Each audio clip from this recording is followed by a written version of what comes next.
In this video, I'm gonna teach you how to uppercut in Project Smash Mobile. It's a very easy process, so make sure to follow along. Performing an uppercut like this is an incredible way to gain height, and you will be able to do flashy combos using it. So all that you have to do is jump and do a melee action. However, what you will notice is that if you do the melee while looking down, you will perform a down slam instead. So for you to do an uppercut, you need to jump and melee while looking up. And as long as you press melee while looking relatively up, you will be able to do the uppercut. If you want to guarantee that you will be able to get the uppercut, you can do 2 jumps instead, and you don't have to do it into place.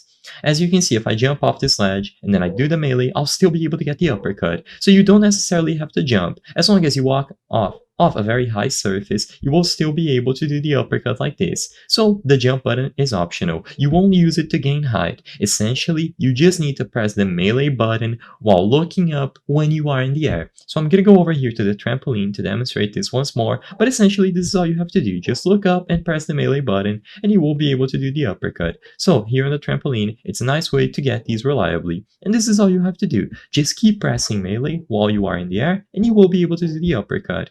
You might notice a cooldown, but regardless, you will be able to do the uppercut by jumping and then doing a melee. You have to be in the air, looking up, and your character is going to punch upwards while gaining a lot of height. So it's a nice way to close the distance.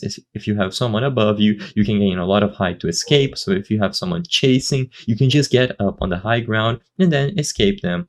You can do dashes in the air as well and combine it with other actions to maybe gain much higher distances from you and your opponent, and it's not a just fun and satisfying move to use overall. I hope I was able to help you on how to uppercut in Project Smash Mobile. If this video helped you, please be sure to leave a like and subscribe for more very easy tips. Thank you for watching.